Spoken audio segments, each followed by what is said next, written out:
Hi hello welcome to our channel enlighten Amulya. So ఇక్కడ గణిత బోధన శాస్త్రంలోని బోధనోపకరణాలులో రిమైనింగ్ క్వశ్చన్స్ అయితే చూద్దాం. ఓకేనా. నెక్స్ట్, ఎడ్గార్డెల్ అనుభవ శంకులో ఈ క్రింది ఏ అంశాలు పరిశీలన ద్వారా అభ్యసనానికి దోహదపడతాయి? అంటే పరిశీలించడం ద్వారా నేర్చుకునే అంశాలు ఏంటి అంటే ప్రదర్శనలు మరియు క్షేత్ర పర్యటనలు. చదవడం ద్వారా జరిగే శాతం ఎంత అంటే 10%. ఎడ్గార్డెల్ అనుభవ శంకులో శ్రవణ ఉపకరణాలు ఎన్నవ స్థానంలో అమర్చడం జరిగింది? సో ఇంతకుముందు చూడని వాళ్ళు ఒకసారి ఈ కోడ్ని చూడండి. DCDD FET RV² అని నేర్చుకున్నాం కదా. సో శ్రవణ ఉపకరణాలు అంటే ఓన్లీ వన్ వే ట్రాన్స్మిషన్ ఉంటుంది. ఏంటిది? ఆడియో ఉంటుంది. ఆడియో అండ్ వీడియో ఉంటేనేమో టీవీ లేదా దీన్ని మోషన్ పిక్చర్స్ అంటారు, అంటే కదిలే చిత్రాలు. ఇక్కడ విజువల్స్ కాదు, ఓన్లీ ఏంటి ఏమడిగిండు? ఆడియో మాత్రమే అడిగిండు, శ్రవణ ఉపకరణాలు మాత్రమే అడిగి. ఆడియో ఎక్కడ వస్తుంది మనకి? రేడియో ద్వారా వస్తుంది. దీనికే స్టిల్ పిక్చర్స్ అని ఉంటాయి, స్థిర చిత్రాలు అని ఉంటుంది. రేడియో లేదా స్థిర చిత్రాలు అనేది శ్రవణ ఉపకరణాలకు సంబంధించింది.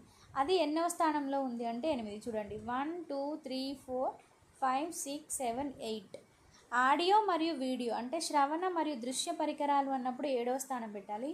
ఓన్లీ శ్రవణ పరికరాలు అన్నప్పుడు మాత్రం మనం 8th పొజిషన్ని చూజ్ చేసుకోవాలి. సో ఒక్కసారి మీరు ఈ కోడ్ అనేది గుర్తుంచుకోండి. ఓకేనా.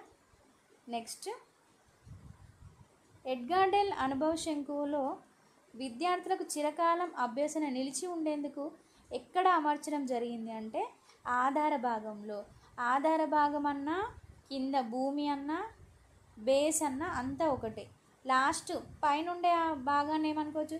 శిఖర భాగం అనొచ్చు, శీర్ష భాగం అనొచ్చు, అగ్రభాగం అనొచ్చు. కింద ఉండేదాన్ని ఆధార భాగం లేదా భూమి, బేస్ ఏదైనా అనొచ్చు అన్నట్టు. సో కింద ప్రత్యక్ష ప్రయోజనాత్మక ప్రదర్శితాలు ఉంటాయి కాబట్టి, ప్రత్యక్ష అనుభవం ద్వారా ఉండేటివి ఉంటాయి కాబట్టి మనం ఎక్కువ కాలం గుర్తుంచుకునే అవకాశం ఉంటుంది. సో ఎక్కువ కాలం గుర్తుంచుకోవడానికి అంటే చిరకాలం అభ్యసనం నిలిచి ఉండేందుకు ఉండే ఉపకరణాలు ఎక్కడ అమర్చబడ్డాయి అంటే ఎడ్గార్డెల్ అనుభవ శంకు యొక్క ఆధార భాగంలో అమర్చబడ్డాయి.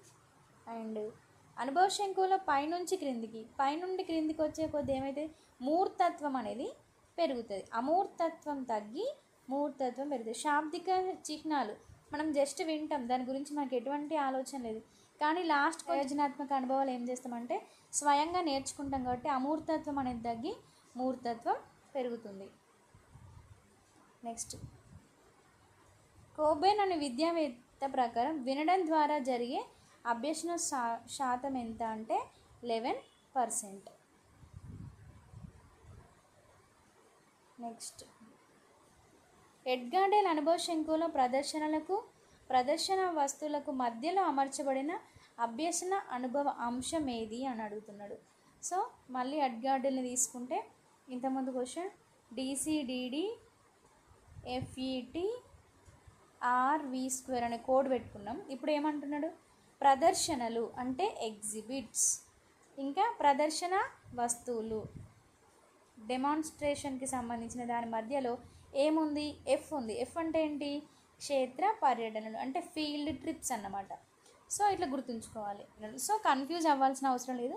మీరు ఈ యొక్క కోడ్ గుర్తుపెట్టుకొని కింది నుండి పైకి మూర్తత్వం నుండి అమూర్తత్వంకి పెరుగుతుంది, పైనుండి కిందికి అమూర్తత్వం తగ్గి మూర్తత్వం పెరుగుతుంది అని ఒక కాన్సెప్ట్ గుర్తుపెట్టుకున్నట్టయితే మీరు ఎడ్గార్డెల్ అనుభవ శంకుకు సంబంధించినటువంటి క్వశ్చన్స్ ఈజీగా చదువుకోవచ్చు అండ్ బిట్ కూడా పోకుండా ఉంటుంది. ఓకేనా. నెక్స్ట్ క్వశ్చన్, ప్లస్ గుర్తును ప్లస్ అని, ఈ గుర్తును సిగ్మా అని ఉచ్చరించడం అనుభవ శంకులో ఏ అంశానికి చెందుతుందంటే శాబ్దిక సంకేతాలు.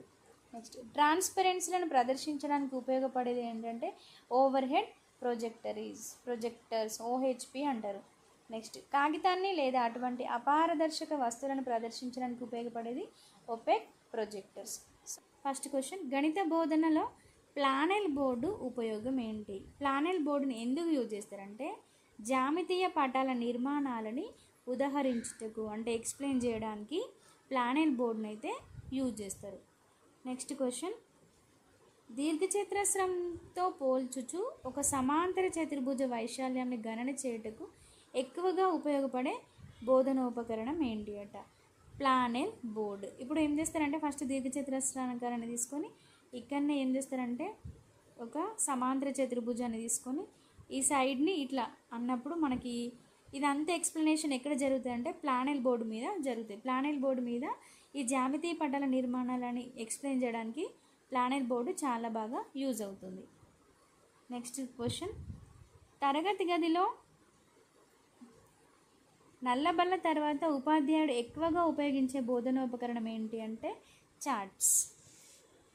సో యూజ్ చేస్తే బ్లాక్ బోర్డ్, లేదంటే ఎక్కువ చార్ట్స్ యూజ్ చేసి బోధన అనేది జరుగుతుంది. ఈ స్లైడ్స్, టెలివిజన్ మోడల్స్ అనేది చాలా తక్కువ సందర్భాలలో యూజ్ చేస్తారు, కానీ చార్ట్స్ అయితే ఎక్కువగా యూజ్ చేయడం జరుగుతుంది. సో ఉన్న వాటిలో బెస్ట్ ఆప్షన్ మనం చూజ్ చేసుకోవాలి.